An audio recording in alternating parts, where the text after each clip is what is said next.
Baiklah, Assalamualaikum warahmatullahi wabarakatuh. Di sini saya akan menjelaskan tentang materi koevolusi yang diampu oleh Ibu Aryani Dwi Kusumawardani MPD.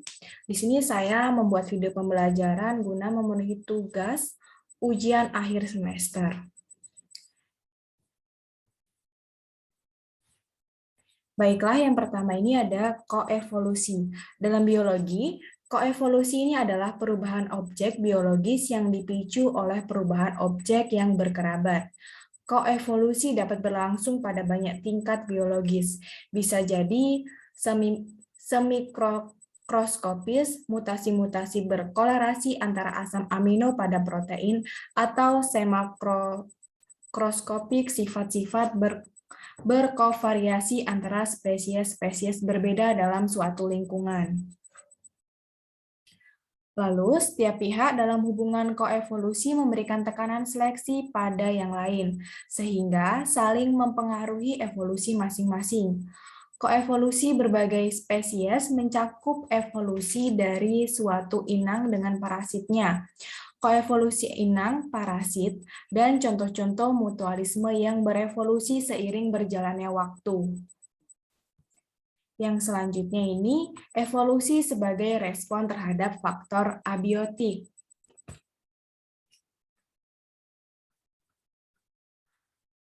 Seperti perubahan iklim bukanlah koevolusi biologis, sebab iklim tidak hidup dan tidak berevolusi biologis.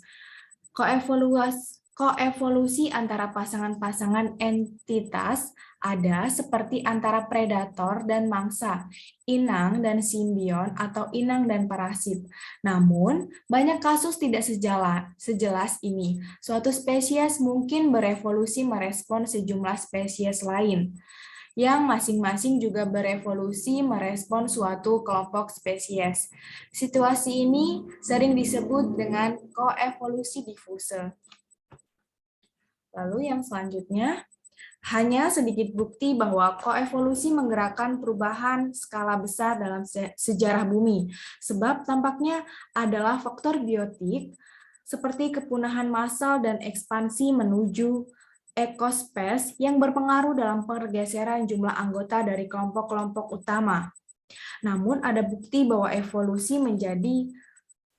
terjadi pada tingkat populasi dan spesies. Misalnya, konsep evolusi dijelaskan secara singkat oleh Charles Darwin dalam On the Origins of Species yang dikembangkan lebih detail dalam Fertilization of Orchids. Ada kemungkinan virus dan inangnya telah koevolusi dalam berbagai skenario.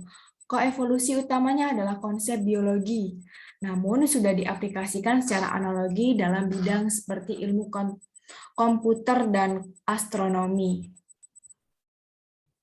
Nah, yang selanjutnya ini adalah model. Suatu model koevolusi adalah hipotesis Leigh van Valen yang menyatakan bahwa untuk suatu sistem evolusi dituntut perkembangan berkelanjutan semata-mata untuk menjaga fitnessnya terhadap sistem-sistem yang ikut berkoevolusi. Lalu mempertegas peran penting konflik seksual. Thierry Lode menjelaskan peran interaksi-interaksi antagonis dalam evolusi, memunculkan suatu konsep koevolusi antagonis, strategi percabangan koevolusi untuk dinamika populasi aseksual di lingkungan yang sumber dayanya terbatas telah dimodelkan dengan menggunakan persamaan Lokta-Volterra yang diperluas. Nah, selanjutnya ini ada contoh spesifik. Yang pertama ini ada hummingbird dan bunga Ornithopilaus. Nah, hummingbird dan bunga Ornithopilaus ini telah berevolusi menghasilkan hubungan mutualisme. Bunga mempunyai nektar yang cocok sebagai makanan burung, warnanya cocok bagi pandangan burung, dan bentuk mereka cocok dengan paruh burung. Walau berbunga juga ternyata bersamaan dengan breeding season burung hummingbird. Nah, bunga telah berkonvergensi untuk mengambil keuntungan dari burung-burung yang mirip. Bunga berkompetisi mendapatkan penyerbuk dan adaptasi mengurangi biasanya memiliki volume madu yang lebih tinggi dan lebih lebih pula diproduksi gulanya dibanding yang diserbuk serangga. Ini akan mencukupi kebutuhan burung akan energi yang tinggi yang merupakan determinan paling utama dalam pemilihan bunga mereka.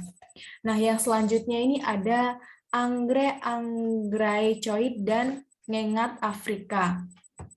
Nah, anggraecoid orchid dan ngengat Afrika berkoevolusi sebat ngengat tergantung pada bunga untuk memperoleh nektar dan bunga tergantung pada ngengat untuk menyebarkan polen agar mereka dapat bereproduksi. Koevolusi telah menghasilkan bunga yang dalam dan nyengat dengan proboscis panjang. Nah, yang ketiga ini ada swallowtail dan fringed roux dunia lama. Contohnya, koevolusi antagonitik adalah ulat atau larva swallowtail dunia lama yang hidup di tanaman fringed roux. Ruta menghasilkan minyak eterik yang menolak serangga pemakan tanaman. Ruta menghasilkan minyak eterik yang menolak serangga pemakan tanaman. Ulat swallowtail dunia lama mengembangkan resistensi terhadap zat beracun ini sehingga mengurangi kompetisi dengan serangga pemakan tanaman lain. Yang selanjutnya itu ada ular garter dan kadal salamander berkulit kasar. Satu contoh koevolusi antara spesies predator dan mangsa adalah kadal salamander berkulit kasar dan ular garter. Kadal ini menghasilkan neurotoksin kuat yang berkonsentrasi di kulitnya. Ular garter telah berevolusi sehingga resisten terhadap toksin ini melalui serangkaian mutasi genetik dan memangsa kadal ini. Nah, yang selanjutnya yang kelima ini ada California bouquet dan pollinator. Ketika serang dihuni spesies lebah yang belum berkoevolusi dengan bouquet California, terlihat adanya kepekaan terhadap aesculin, racun saraf yang ada pada nektarnya. Kepekaan ini diduga hanya pada lebah madu dan serangga lain yang tak berkoevolusi dengan A. california. Yang selanjutnya, ini ada semut akasia dan tanaman akasia bulbum. Semut akasia melindungi akasia bullhorn dari serangga pemangsa dan tanaman-tanaman lain bersaing memperebutkan cahaya. Sedang sang pohon memberikan makanan dan tempat berlindung pada semut larvanya. Namun demikian beberapa spesies semut dapat mengeksploitasi tanaman tanpa memberi ganti pemanfaat sehingga untuk mereka diberi nama-nama yang berarti penipu. Walaupun semut menipu cukup merusak organ reproduksi pohon, pengaruh keseluruhan mereka pada fitness inang sulit untuk diramalkan dan tak selalu harus negatif. Yang terakhir itu ada ngengat yuca dan tanaman yuca. Dalam hubungan simbiosis mutualisme, tanaman yuca dipolinasi secara eksklusif oleh Tegitucula muculata, satu spesies ngengat yuka yang pada gilirannya akan mengandalkan tanaman yuka untuk servif. Ngengat yuka cenderung mengunjungi bunga-bunga dari hanya satu spesies tanaman yuka saja. Pada bunga, ngengat memakan biji tanaman sambil di saat yang sama mengumpulkan polen pada bagian-bagian mulutnya yang khas. Polen ini sangat lengket sehingga tetap menempel di bagian mulut ketika ngengat berpindah ke bunga selanjutnya. Tanaman yuca ini juga memberikan tempat bagi ngengat untuk meletakkan telur jauh di dalam bunga di mana mereka terlindung dari predator. Adaptasi yang diperlihatkan kedua spesies menunjukkan karakteristik koevolusi sebab spesies telah berevolusi menciptakan saling ketergantungan. Baiklah, terima kasih. Cukup itu saja yang dapat saya sampaikan. Kurang lebihnya saya mohon maaf. Wassalamualaikum warahmatullahi wabarakatuh.